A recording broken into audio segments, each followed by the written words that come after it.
All right, hi everybody. This is Chip Dodd and Andy Plumley from Support Services. It is, let's see, it's April 24th. This is our COVID-19 company update on how things are going. Luckily, it's been quite a quiet week. Everybody's been doing a great job and staying smooth and healthy. And so luckily, there's nothing crazy that we've got to get into today. So, but we can do some housekeeping to say, or what have we learned and what resources do we have that are new. So I wanted to start off with a lot of the information that we're getting is from our provider associations. So we have two big provider associations that we work with on a regular basis, which is Virginia Network of Private Providers, and the other one is called Virginia Access. They both have a call or calls that they do every single week. They get providers together so that we can share information and kind of be in the know of what's going on. It seems like there's constantly changes coming out. And that's the way that we've been trying to keep up to date with just this whole thing.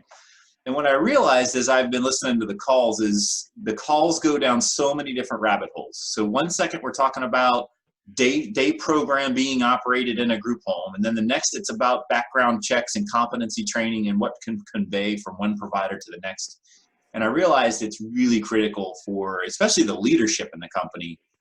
Everybody needs to be on these calls, because even though the whole call may not be in your kind of your wheelhouse, there's always going to be some HR stuff on there. There's going to be some billing and some QIDP stuff on there. There's going to be the approvals for whatever day program if you're a residential provider during the COVID outbreak. I mean, and specifically the DBHDS call yesterday had every single leader had information that they needed to know on that call. Hopefully they're going to record it and make it available. Virginia Access, for whatever reason this week they messed up. They normally have the same Zoom every time, so it's real easy to get on their brown bag lunch to have all the providers. We get an update and then all providers can bring up their issues and sort through stuff.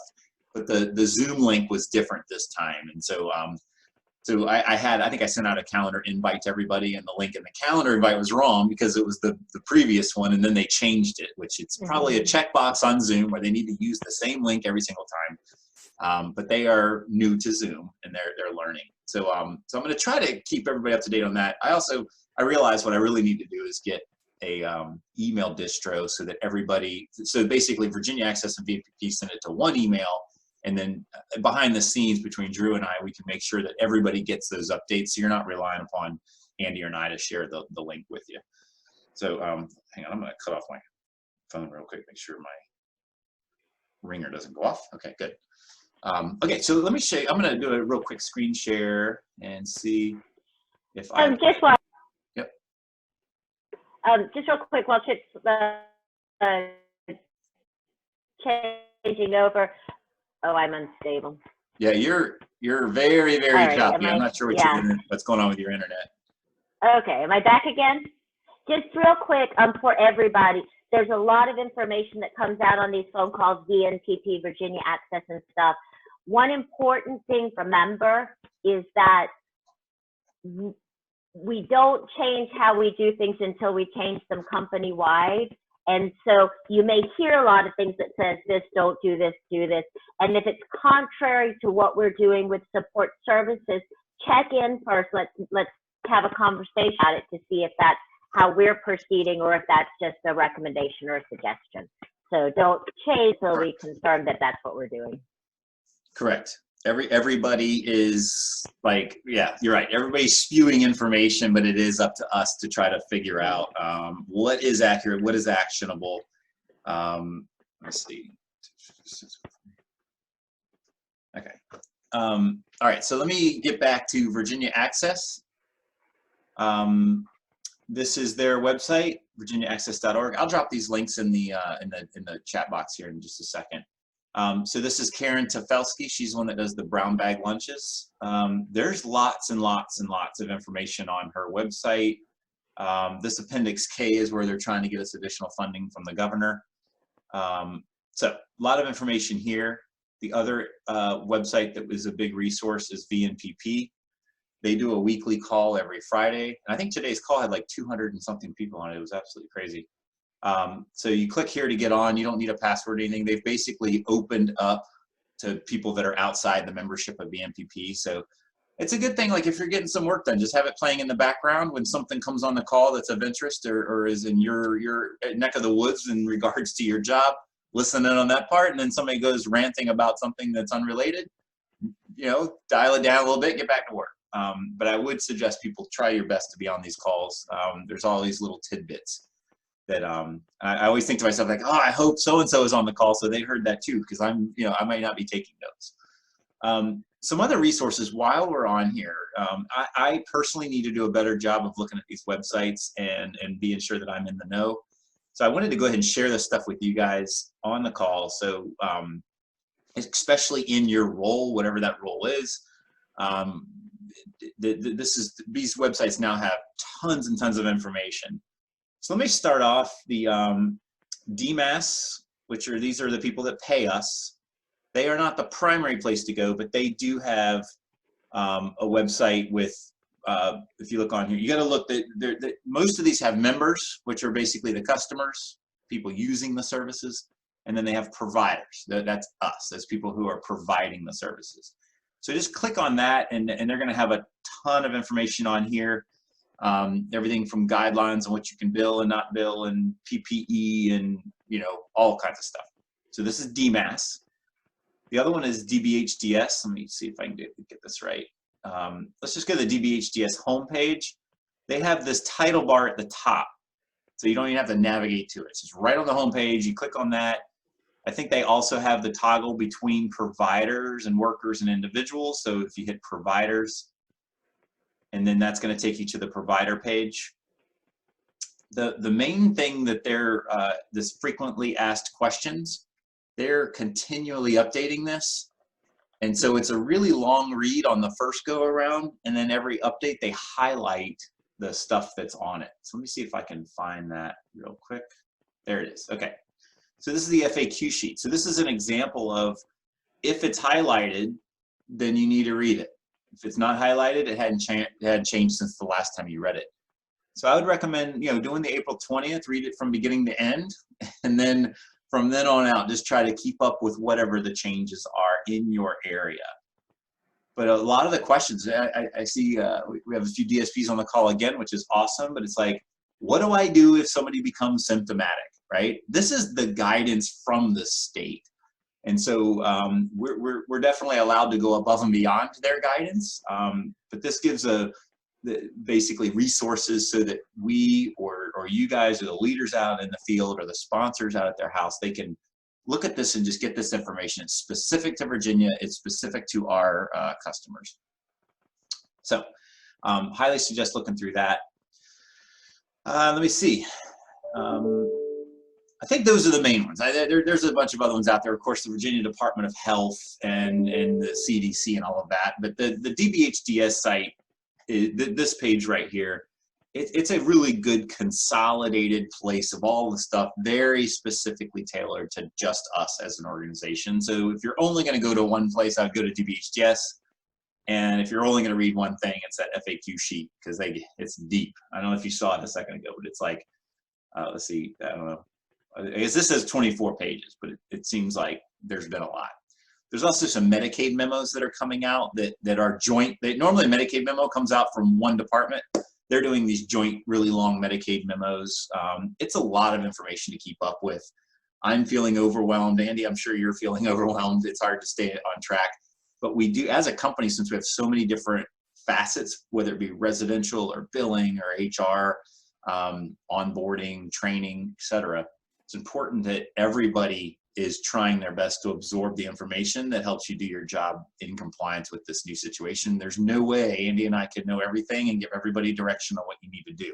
It's too big of a problem at this point. So, Andy, and just something that, sorry, go on. yeah, something that might help also. Oh, sorry, I'm unstable again. Okay. Yeah, my internet keeps getting unstable. The other thing is on Basecamp. For those of you who use Base, there's a COVID section. It's a group activity. I don't know what they're called, but it's a team activity. And so those of you who are on Basecamp or check in there, as new stuff comes out, I upload it up there, and it's ordered. There's the Department of Health, there's SSVA specific policies, and often as I go through them, I'll highlight the stuff that pertains to us, so that if you want to just do in a glance, take a look at it, you can also look in there. So that's kind of a consolidation of, as I read stuff, that's where I put it. Especially stuff we produce, right? That if we had a policy on something, right? That, I mean, not a policy, I'm sorry. If we had guidance documents or something, we'd put it there. Yeah, it's, can I share screen real quick? Yeah. Share screen.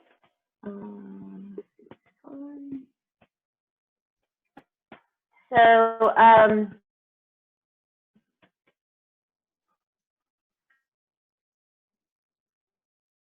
to go on to right here, it's the project, and under documents and files. See how slow my internet is right now? Yeah, you're. I had it, yeah, it's broken down into categories. So DIP has memos, Department of Health, CMAS memos, so that it's broken down into where things came from. And then there's also SSVA documents. It also has like the hotlines to call, the phone numbers when you have questions. If you have questions about testing, it's got that information in. So some COVID basics. So it's just a hub of information that has, so hopefully that's helpful to you also. Yeah, I also see Jean piped in on the chat box. She used her acronym, but I believe this is the Virginia Sponsored Residential Provider Group, which are sponsored residential providers and sponsors themselves sometimes. They're having a call first Tuesday of the month. So any sponsors that are on the call, I believe you're allowed to be on that call because it's all about advocacy and keeping people updated.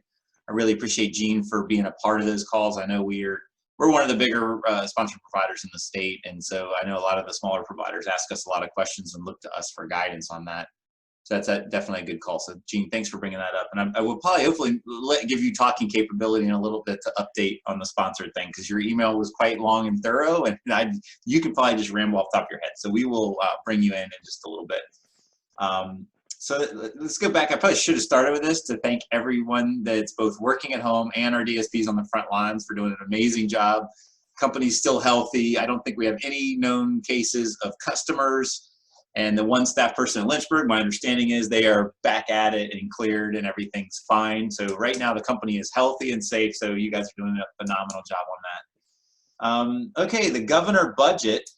That's a complicated thing to get into, and I don't honestly understand it, although most of it is not positive. The budget is still, I'm sorry, the economy is still kind of stuck in the mud. It's going to be a long time before Virginia opens back up, which is putting a huge budget shortfall in there. The governor has asked for the authority to cut more than 15% of the budget because he's allowed to cut by executive order up to 15% of the Virginia budget without the General Assembly's approval. He asked to be able to go further than that, and I think the General Assembly said no. But they're preparing for basically Armageddon. What that means is all of the good, as we talked about in past calls, all the raises and rate refreshes and all the neat stuff that was going to happen this year if this stupid virus wasn't around. That is absolutely not even in the cards at this point. We're defending ourselves, just keep us where we are. I mean, we are asking for some things like retainer payments for day support providers, because many day support providers, they did not do residential. So their company just evaporated overnight, but they still have a commercial lease on their day support building. They still have bands out in the parking lot. So they're asking for retainer payments to get through the next 2 to 3 months. And then once the virus is done, or at least it's at a reasonable level, we can start opening our day programs back up. And we've been able to pay our rent and our vehicles and our insurance. The PPP loan is what would be used to help pay the staff while they're waiting to come back to work in day support. So that for those companies.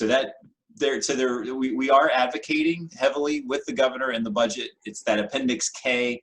They're trying to put some stuff in there to help specifically IDDD providers to survive this thing, but it's such a dire situation with the budget. I think we're all a little skeptical that stuff might not be able to get in there. So whatever, I wish I had better news that something passed that was positive. One thing that came up on the call that was interesting, and I started to kind of understand it, was the concept of group day being provided inside the group homes. They brought that up on the call. If anybody's on the DBHDS call, I explained it on the call because I explained it on, let me back up. DBHDS tried to explain it, and there's a fellow on there that was asking a lot of questions, and everybody got confused. And then I was on a different call, the brown bag call with Virginia Access, and I tried to explain it the best way I understand it. Andy, you correct me if I'm wrong, because I think you probably understand it as well. But basically, here's the concept. In the old days, right, we had 3 different types of day support. We had community coaching, group day, community engagement, and they are not allowed to be done in the residence, right? It's just, no, they got to go out. We weren't even allowed to use the same staff that works in the residence to also do day support. They wanted this clear divide between what do we do at home and what do we do when we're engaging with the community. Different staff, different activities, get outside, meet the general public, and all of that. So obviously that whole business model got blown up, the whole rate structure and everything. So group home providers that also provide group day services were basically saying, can we do group day inside the group home? So the group day staff come into the group home, we do fun activities, maybe we do go out in the community, but we don't engage with the community. It's mostly just going out to the parks or wherever that's social distancing can still be accommodated. And then, I mean, right now you can't bill for that. There's absolutely no way CMS has approved that, but we have asked CMS to approve it in the state, and we're asking for it to be retroactive. So the idea is that providers are already being reimbursed for a daily rate in group home and sponsored home. So if we provide group day in a group home or a sponsored home to our existing customers, I'm not saying bring people in from the outside, I'm saying inside SSVA, we could go ahead and provide those services and document it with hopes that someday CMS is going to approve it to be billed and we get paid for it and everything's fine, and then after the crisis we go back to normal where they can't be in the residence. But right now that hasn't been approved yet. We're asking and all of that. So that's where some of the confusion is the documentation, the provision of services in the system, but not billing. So that was where the guy was getting confused, because one provider, there's a lady on the call, she does not do any day support. She only does group home, and she basically took a 30% increase in her labor. And so she wanted to get into day support to provide day support to herself and be able to bill. And they said, no, this is only people who are currently licensed for group day.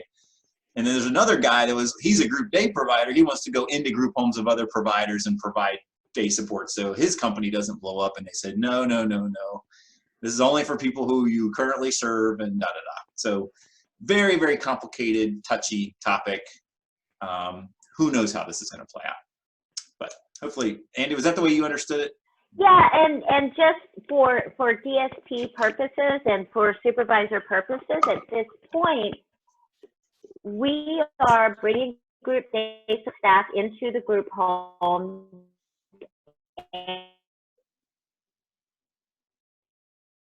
and they are filling out, and it's falling under group home. Yeah, your internet's not working. You're frozen. Supervision. We had initially started.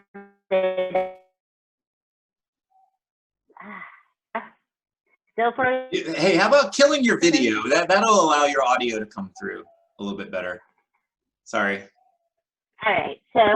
So for about the first week and a half, we brought everybody into a day program and we supported them there. And so we continued to run day support for a while, but we became concerned about exposure risk. We had a little scare and realized that if one person, we were potentially exposing everybody in the group home. So we decided at that point it was most prudent to keep people at home in order to limit exposure, which has been working, and we're really grateful for that. You know, as of yet, everybody has remained healthy and safe. We're also trying to limit where staff work, so they're not working at all of the houses. So again, we don't have this potential for cross exposure.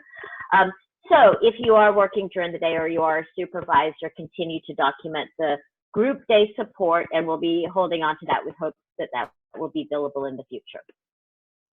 Good. Yes, that worked very well. I think your video is eating up your bandwidth or something.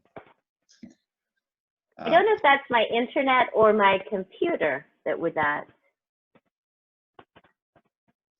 Michelle got kicked out, and so she's trying to get back in. So she was trying to call me. So, okay. So that's that. We're gonna, we'll just keep you up to date. But I just wanted to let you know that our advocacy groups are trying very hard to get both our Virginia system as well as the CMS, which is federal Medicaid. We're trying to get some provisions done so that providers are not in such dire straits because of dealing with the old waiver system as it was designed is not working in this COVID-19 environment. So we're trying to work around that. Let's see what else. We talked about that. Oh, the SBA loan. You guys probably listening to the press about the PPP loan and the fact that Ruth Chris got it, they got to give it back, and Harvard got it, and they got to give it back. We did get approved, but Town Bank does have thousands of people that, although they're approved, they still have to go through closing, and so they're having to do 30 or 40 closings a day, which is unheard of, right? So we're guaranteed to get it, I guess. We were not. We got in before they ran out of money or whatever that's in the press. Luckily, we don't need it right now. It's really just there to help us get through the next couple of months. So we will be fine without it, but it will be nice to get it so that we can assure that the company is strong and everything can move forward. So I don't know. I'm looking forward to it. At some point, the bank's going to call me for closing, and that's going to be a good day. So there are very strict rules for utilizing the PPP money. So this is not, people in the news, they say, oh, it's free money and all that. It is not free money. It's fraud if you pay something out of it that it's not designed for. And so today I was on a Virginia Access board meeting call, and we were talking about revenue in there, and we were like, well, maybe we could just ask providers to pay 2 years dues instead of 1, and that would increase our cash flow. Somebody asked, can the SBA loan be used for that? And the answer is absolutely not. That's fraudulent. It can only be used for things related to payroll, rent, and utilities. So we're gonna, our finance team we're gonna be documenting any utilization of that and be very, very careful, because the last thing we want to do is have some problems in a future audit, which just like the TARP happened in 2008, a lot of people got audited and they were misusing the funds and they got in trouble. So we're not going to do that. Let's see here. Oh, okay. So a couple other things. On the day support side, we had quite a few vehicles. We were actually scaling up our day support, especially here in Virginia Beach, because we're growing like crazy. And we had just bought 3 cars going into this whole meltdown. And so I asked John Bass to go through and look through our older vehicles and sell off some stuff that we didn't need, because again, day support's not going to be back to 100% of where it was for a long time. Once we open up, it's going to be great. We're going to bring in some customers as appropriate and as long as it's safe and all of that. But by the time we get back to where we were in February this year, it's going to be a long time. So we basically said, look, let's sell off these vehicles. That'll help us regain some cash, pay down some debt, because we are into the line of credit a little bit. So, so he's put together a list to sell some vehicles. And the one thing is, we have had some questions. People wanted to see if they can be on a payment plan or financing. And unfortunately, I had to say no on that. It's the whole idea. The reason we're selling them is we want to get the cash to pay down our debt. So I can't put together a financing plan, because that all that means is I'm slowly bringing in the cash. I need to bring it in right away. So if nobody I wanted to try to sell stuff to our current employees first, give you first dibs on it, because these are commercially maintained vehicles, full records. We know everything about them. So you're getting a good vehicle for a good, fair price. John can answer any questions on the vehicle. But if nobody internal wants it, then we've been selling them to the outside, and that's been going pretty well. So But, and of course, if day sports starts scaling up again and we need vehicles, we'll go buy more vehicles. So we're just kind of getting rid of the old stuff, keeping the good stuff. If we need to scale back up good stuff, we've got plenty of lines of credit with the bank that we can buy as many vehicles as we need to run the company. The next up is the laptops. We did have quite a few computers. Again, I was trying to sell off anything we don't need to get through the next 4 to 6 months. And so Drew put together a list of computers.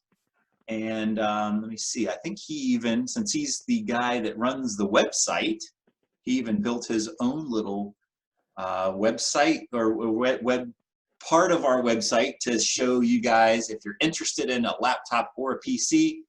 Up here at the top right of the SSVA PC sale, you click on that and it should take you to all of the computers that we have. Good prices, 160, 200, 200. He has stripped them down to the operating system where there's no garbage on there, there's no viruses. You are starting as if you bought it. It's actually better than if you bought it from Best Buy, because a lot of times when you buy computers, that they preload it with a bunch of software that kind of slows it down, and it's a lot of advertising and stuff. He strips it down to just the basic operating system, and then you put on it whatever you want. If you want Microsoft Office or you want Adobe or whatever, you build it from scratch. So he's got these on here if you're interested. I think it's reach out to Drew, and he can talk to you about what's going on with the PCs. And then if, again, we're not really doing financing. We could probably pull it off your next paycheck if you wanted that, but I can't drag it out over lots of different paychecks. We also have Venmo and we have PayPal, which is a real easy way that if your credit card is attached to PayPal or whatever, you can PayPal us the money and then you can pay off your credit card over time. But either way, this stuff's for sale. We'd rather sell it to you guys before we go to the outside. So I want to throw that out there. So I think Drew's the main contact on that. And then if anybody wants to actually make the purchase, he'll probably work with Andrea or me on the Venmo PayPal thing to pay for it. So same thing goes with vehicles. All the vehicles are way below the PayPal. I think PayPal, you're allowed to transfer up to 10,000. So most of the vehicles are 2,000, 3,000. So we can use PayPal to purchase the vehicles as well for people. So let's see, what's next? So I quit sharing. Let's go back. And then luckily, yeah, we're 30 minutes in. It's not so crazy now, so we can just touch on the little housekeeping things and not the really big topics. I don't want to be redundant on the call, and I only give you guys updates. Okay, another one, the COVID-19. There's been a lot of we've been working with the attorney and our HR team to find out the COVID-19 leave. This is the 2 weeks leave that the federal government has made available through companies. And again, just like the SBA loan, there's lots and lots of strings attached. This is not leave like the leave that you accrue. It's not something that you've earned and all of that. So we're coming up with guidelines of when do we use the leave, who's eligible to get it, who's not eligible to get it, and what circumstances you get it or not. The HR team came up with all of the different scenarios. I think we got it down to where we all agree like this is the fairest, most way to keep our staff safe.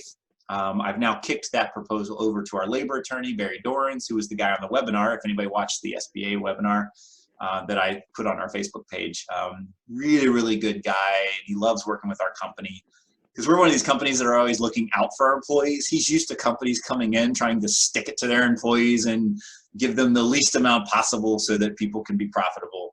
And I come in there and like, no, I want to be fair to my employees. I want to give them the best ever. So he really loves working with us more than a lot of other companies that he has to deal with. So either way, we're going to hopefully have that be rolled out and to our HR departments and the guidelines put in place hopefully next week. So that's a good one. Almost done here. Again, we would love to see a ton of sponsors and DSPs on these webinars if possible so that they get the latest and greatest information. Looking down the list, I do see a few sponsors and I see a few DSPs, and the majority are our leadership in the company, which have heard some of this stuff before, but I am happy to welcome everybody if this is your first time on the call. Please, hopefully you find this information valuable and just you like being in the know on what's going on. Share it with everybody in the company.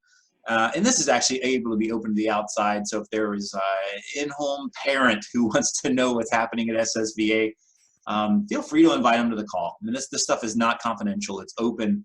I want to keep everybody in the loop on what's going on. These are scary times, and rumors get around of what this and what that, and I'd rather Andy and I have the ability to basically have a one-on-one discussion with each of you, even though to talk we have to turn you on so you can talk. But we want to share this information. So another example of that is if an in-home, let's say an in-home customer, we were serving them, we've had a relationship with them for a number of years, but because of this COVID thing, the family has said, you know what, just to be safe, we're going to go ahead and keep an eye on our loved one. We'll let you know once this thing is gone past, because they don't want our staff coming into their house.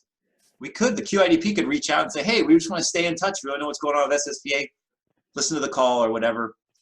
And again, we're happy to answer questions when it comes down to in-home and things like that. So please share it, especially DSPs and sponsors. I really love to have them on here. So let me look. So let's go back to the appreciation part. You guys have done an amazing job. The DSPs, I am so impressed. I keep hearing good things about people going out, providing amazing care to the customers. I haven't heard any like, you would think being quarantined, being stuck in a house, we would have more behavioral issues and maybe more health stuff. I'm not looking forward to the day. I hope it never comes that one of our customers get infected. But so far, we have kept all of our customers safe in this thing. And that is amazing, because if you listen to the news, nursing homes and schools and other places are having such a hard time keeping their people safe. But in SSVA, you guys have been doing an amazing job. So I really appreciate everybody that's out there that's helping keep our customers safe. And then again, everybody else that is working from home, you guys are doing a great job keeping, I mean, everything like, the lady was from CMS on the call the other day. They were still doing audits, and they're basically saying people weren't turning in their quarterlies. They weren't doing background checks. They weren't doing the competencies for the staff. But here at SSVA, I know as we've done calls, everybody is continuing to do their job and stand in compliance as we should. Because if we're ever audited a year from now, looking back at this time frame, it's not like they're going to give us a pass. And they made that clear on that call the other day. So for those of you who work behind the scenes, thank you so much for that. I also don't want to forget our maintenance department or anybody that works on anything to keep things like toilets working, lights on, air conditioners cooling, cars running. Thank you guys out there who are working on that stuff. We need things to work so that we stay safe, and I appreciate everybody in that department as well. And I don't want to leave anybody out. I mean, obviously HR has been doing an amazing job trying to onboard people and train people using new technology, which has been a big, crazy, difficult change. I mean, we were probably 80% there. I'm pushing to get to 100% so that we are fully virtual other than those things that we need to. So the whole training team's been working on that. With Jeannie and the medication team, we're trying to figure out how do we get the medication, all these things that we used to do in person, how do we get that as digital as possible, but then work in those things like the 32-hour course. We're trying to find nurses out there. So thank you guys for working on that. And of course, the finance team, somehow you guys are keeping the billing, all of our WAM stuff still up and running. Our ARs, our accounts receivable are still in check. Bills are being paid on time. So I'm just really impressed with all the departments around the company and how we're working together to keep us strong and safe and viable all at the same time. So that's all I had. Andy, did you see any questions come through that we need to talk through? I guess we probably should give Jean a few minutes because I'm interested to get her update on it. Yeah, I want to give Jean and Michelle a couple minutes. So. Yeah, cool. You gonna switch over for one of them? Yeah, let's see. Let's see if I can find. There's Jean Cullison. Let's do allow to talk. So Jean, how about we start with you? Why don't you give us an update on Sponsored and any information you want to get out for Sponsored? Super. Okay. I'm needing to move things around a little bit on my screen so I can see. So give me a second. Do people need to see me? Do I have to turn on? Should I turn on my video? Let me see. I may have to promote you to. I mean, I don't care if they see me or not. So. Did you want to do a screen share or? No, not really. I'm just going to cover some things. All right. Why don't you just cover some stuff? It'll be a little bit easier. Okay. And Chip, I really hope you'll chime in on any of these. I'll stop after each piece because I think it's good, really good for our sponsors to hear from not just me and not just, you know, and to know that this is across the board, that we're all supporting each other. It has been an extremely busy week for sponsors as far as information. there's just been gobs and gobs of information that's come out that's really pertinent to them. And I've made a point of putting out a lot of SCOMs so everybody knows it. And also, all of the Qs have been calling out behind the SCOMs to make sure the sponsors understand or have any questions or whatever. So it's been real busy. I just wanted a minute in case somebody's on this call who hasn't heard or who has, hasn't gotten the full nine yards on it. Okay, so one of the things that I covered is the stimulus checks. People were not aware necessarily that that if you had an SSI check, you qualified for a stimulus check. So I was making sure the sponsors were aware that that $1,200 is going to come for their individuals. And I have an update on that I just got late yesterday, which is those funds, if the SSI payment was coming through a direct deposit, those funds, the stimulus funds, will be available either late April or early May. If you are getting checks, that if your person or your rep pay or whatever has been getting checks, that is likely to take a little bit longer. So just an update on that, okay?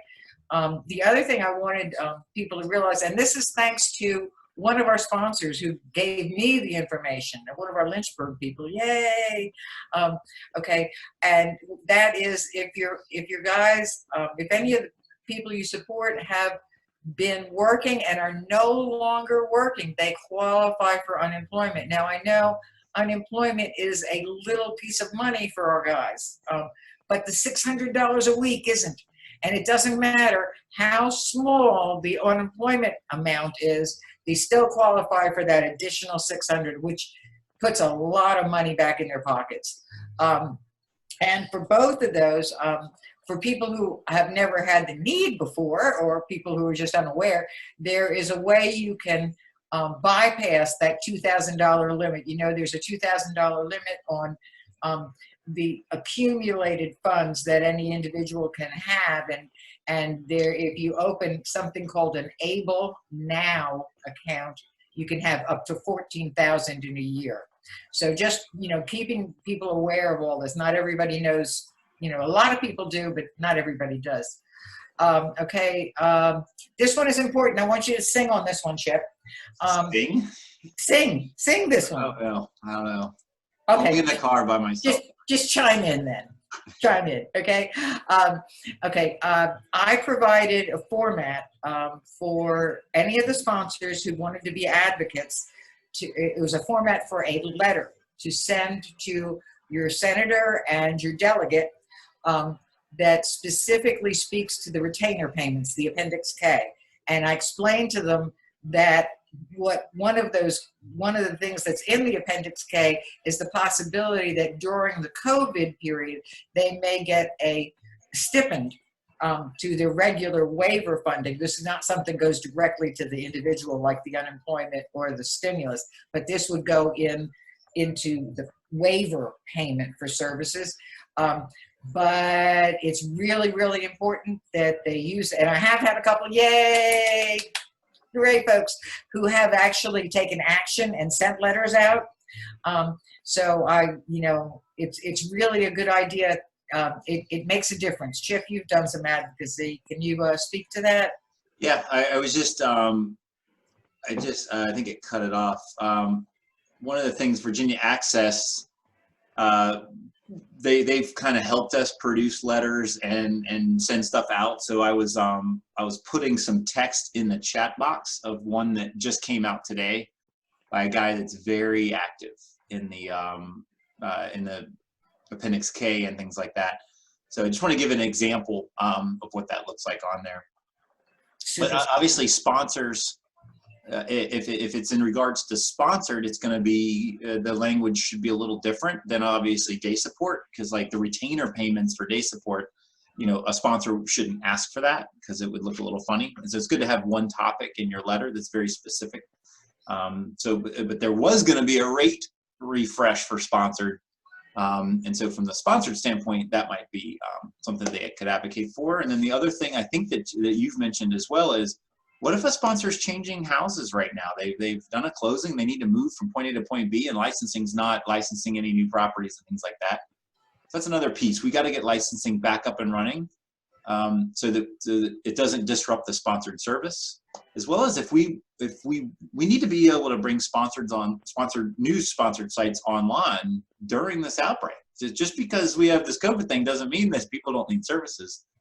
So to getting licensing to allow us to open new houses, that's another thing that we've been advocating for.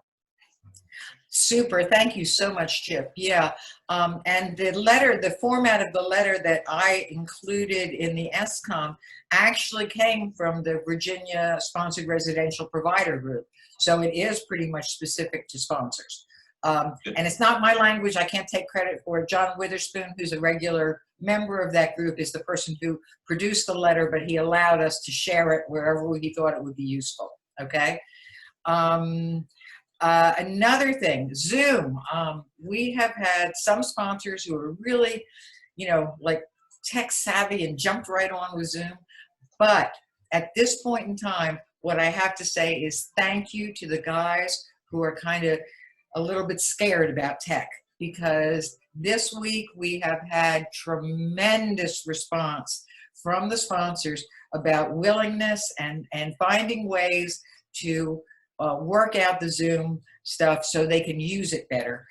So I'm really, really pleased with that. And I want to encourage any sponsors, or, if you talk to another sponsor, sponsors have this, they talk to each other behind our back. I'm just teasing. I think it's great that they talk to each other. I love it. But if you're talking to people, make sure you share that. If you want help with Zoom, both Karen and I are more than willing to sit with you on the phone while you're on the phone talking, while you're on the Zoom setting it up, so we can walk you through it, and help you understand it as you go. So don't hesitate to call us, and we can set an appointment to help you with the Zoom. Some you want to touch on the videos? Were those, I had the last call, I made some videos for you. I wasn't sure if they were helpful or if you want me to do more. I sent out the links. Good. Okay. That was one of the things that I did. I just didn't include it in my little speech thing. I sent out the links. That, and there's also the Zoom help pages, which can be really good, especially that one that's about adjusting your audio and video or something like that. I can't remember the title of it, but that one's really, really helpful, because we have a lot of people who are like, man, I can see you, but I can't hear you. Or they try to talk and they can't figure out how to get, so, a lot of people, it's just little things. They've got the general idea. Okay, so people asked about the quarterly sponsor meetings, which were due this month, end of this month and the beginning of next month. And those have been postponed. We are doing meetups every other Thursday. And the people who've come have really had fun, because we do a little socializing as well as sharing of information. So we do a little socializing. People have had fun. The other thing that's wonderful is sponsors get a chance to share with each other, because one sponsor will say, well, I've had a problem with yada yada, and another sponsor says, hey, I tried this and this is what worked for me. So it's wonderful to get that sharing of information. There's all kinds of stuff I don't know about what it's like to be on the front line as a sponsor, but other sponsors do know the front lines. So those meetups are very good. Mostly they're optional. They're one morning 10 to 12 is coffee time, and the one in the afternoon 5 to 7 is happy hour. Most of them are optional. There is one there are meetups scheduled for the 14th of March, and those are likely to be mandatory.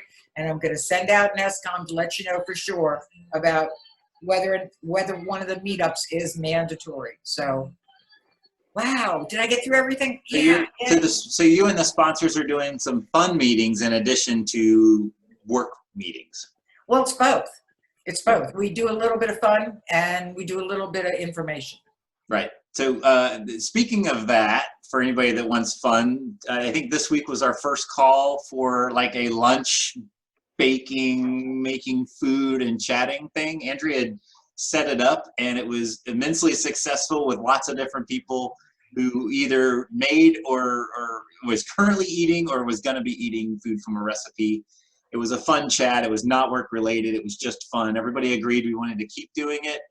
And then it went so successfully. I think Jennifer Ansley said we should also maybe do like a Monday night after hours get together and you know, drink tea and water or a beverage of your choice. And so those are basically open to, I think, anybody, and correct me if I'm wrong, but I think it's a matter of we want to keep that camaraderie going together as a company. It's not just all about work, it's about fun too. So Jean, thank you for taking the lead on that and giving the sponsors an outlet that they can talk and have fun, and it's not all about work and compliance. That's really cool. I love doing this. I love it. Yeah, it's a lot better than just being quarantined at home and not having an outlet for social interaction with others, you know. So good. Well, thanks for the update on Sponsored. I guess if you're done, I guess we need to kick it over to Michelle and let her give us a training update. Just a note on the get-togethers. We're also working on a get-together for day program customers. Cassie is working on reaching out to the providers and the individuals from the outside who receive service, so we can start possibly doing a weekly Zoom get-together for them where we can have activities and still maintain those connections. So if you're a sponsor and your guys are missing some of their friends from day support, or people in group home, it will be an opportunity for the folks we support to get together on Zoom also. So that should be hopefully being set up by next week. Awesome. So let's see. So I guess we need to give Michelle, and you kicked her out. Like, don't kick. You got to make them back an attendee, not kick them out. Because she couldn't get back in. Oh, did I kick her out all the way? If somebody gets unruly during our call, you kick them out and then they can't get back in. So Michelle was not unruly. So what we want to do, I guess, I'm going to promote her to a panelist. How about that? So let's see if Michelle can now pop in. She probably kicked her out and brought her back in. But I think then you basically hover over and say, make them go back to attendee. Oh, I think I did remove, so oops. Sorry. Did you kick her out totally again? No, she said she came in on her Gmail. Yeah. Interesting. Okay. Well, maybe give us an update as best you can and then let her fill in the gaps. Oh, yeah. I mean, there was just a couple of things. One was that it's important that she has updated email addresses for everybody, as a lot of the training gets sent out via email addresses. And so if you can perhaps send her your updated email address or update it in the system so that we have a current email address, that would be very helpful, particularly for things like CPR first aid. Those things are linked to an email account, so that may need to be updated. And I don't know what else she was going to talk about. I don't know where she is. I think that was the main one, was the email addresses.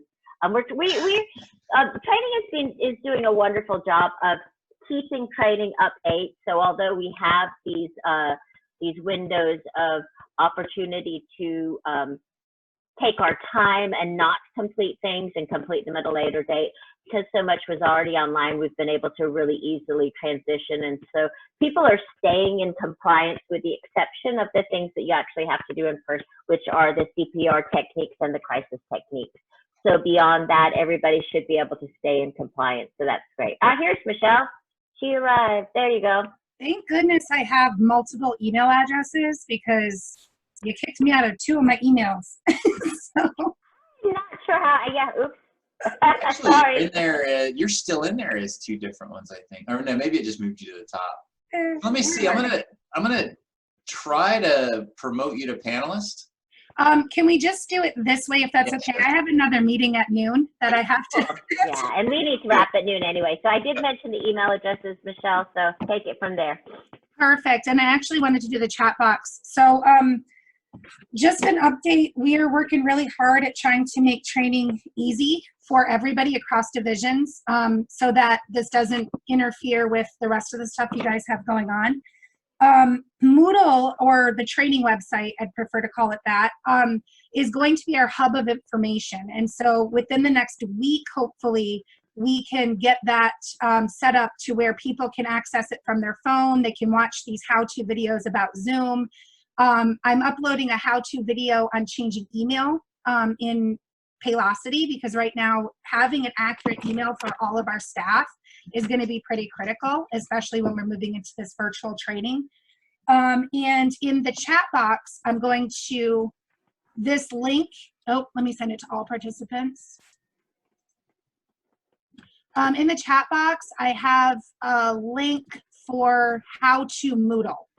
So this is going to help your staff and you guys to be able to remember how to log into your training website. We understand that you don't use this often. What we came to the realization is we use it about once a year, which is definitely not enough for all of us to, retain the information. And so Camille and I get really bombarded with a lot of questions about how to log in every year. So if, as a leadership team, you can direct people to this link, you can look at the link just so that we can be really well versed in helping our staff to be able to log into that training website. I'm also going to send this in a mass email to all employees. So hopefully I'll get that, those email addresses, and I'll be able to send them out. With the email addresses, the other thing that's really critical is right now we're providing provisional CPR certifications. And just because of COVID, it doesn't mean that our regulations for training have changed. They've been modified a bit, but we still have to keep up with our training so that we are in compliance with our governing bodies. So because of the nature of how we now recertify in CPR first aid, it's critical that your training departments, your HR departments have accurate email addresses, because we can't register them for the courses without them. So if you all could come together and just kind of help us to get that information. The other thing I had was, and I think this is awesome news, Support Services of Virginia has always been dedicated to helping people reach a path to leadership or a path to professional development. And so we've always tried to find opportunities for our DSPs or for our leadership to have different opportunities to do different things, whether that be in the company or out of the company. And so right now I have, Andy got me involved with an initiative through the partnership with for people with disabilities. And we are one of the companies that was chosen to start this LEAP training initiative and a chat training initiative, which is really cool. We're partnering with Hope House. And so the two of us are going to start to certify trainers, and then we'll be able to offer LEAP training throughout Hampton Roads and chat training. So where this, I guess how this information applies to you as a path to professional development, anybody can become a LEAP trainer and anybody can become a chat trainer. And LEAP is Leadership Against Abuse Prevention. And so what you're doing in that training is you're teaching people about what abuse means, people who use services, and you're helping them become advocates for their own self. Basically, you're helping them to learn how to report things when things aren't right.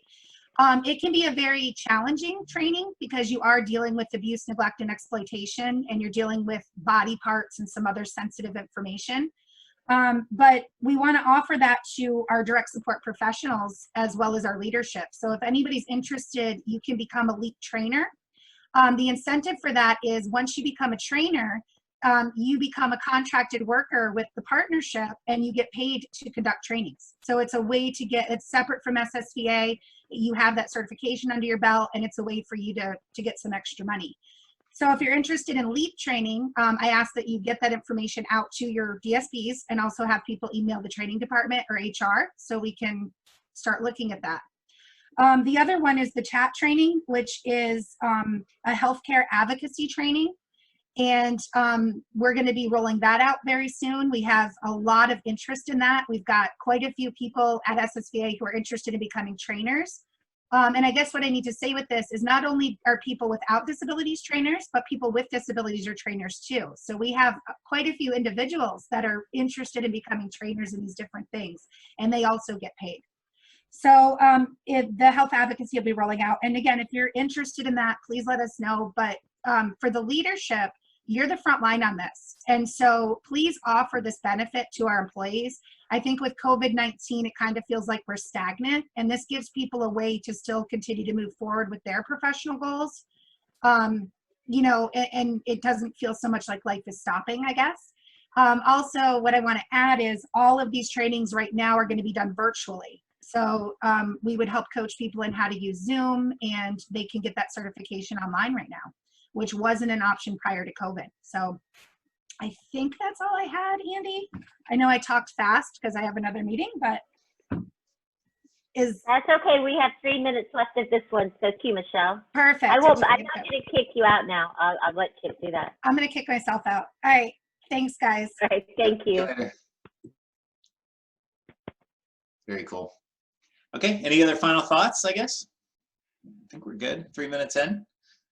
Hang on. Nicole. You're going to have to kill your video. Oh, Nicole, great. Nicole, if you unmute yourself, you should be able to chime in if you have any questions. There you go. Are you there? Yeah, I'm here. Ah, there you go.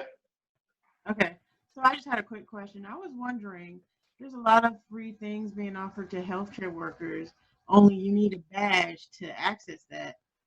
And I was wondering if we could get badges.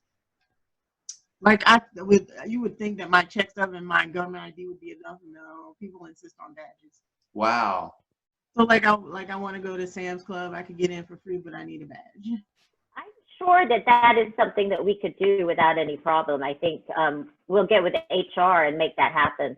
I think having that says you're an essential worker and you work in the healthcare field, I think that would be great.